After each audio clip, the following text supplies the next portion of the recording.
Hey everyone, in this video I'm going to show you how to format text on Discord in just a few simple steps.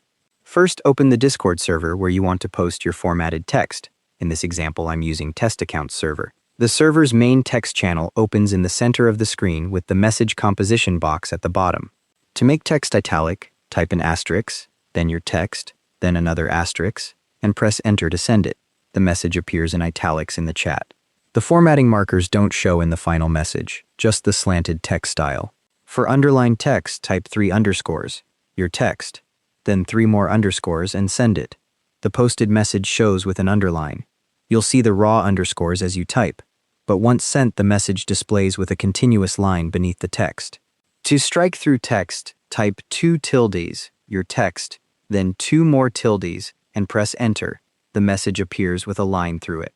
The tilde key is usually in the top left of your keyboard, and the strike-through line runs horizontally through the middle of your text when it posts.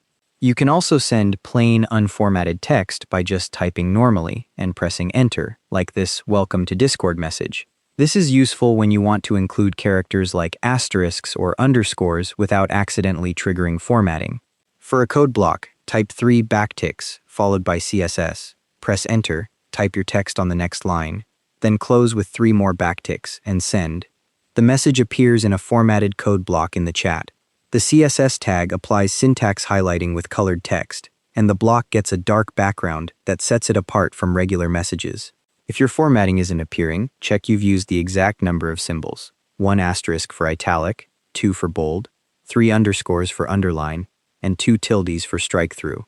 You can combine formats by stacking the symbols, so 3 asterisks and 2 underscores together gives you bold, italic, and underlined text all at once. Code blocks support different color schemes depending on the language tag you use after the opening backticks. Try diff with plus or minus signs at the start of each line for green and red text.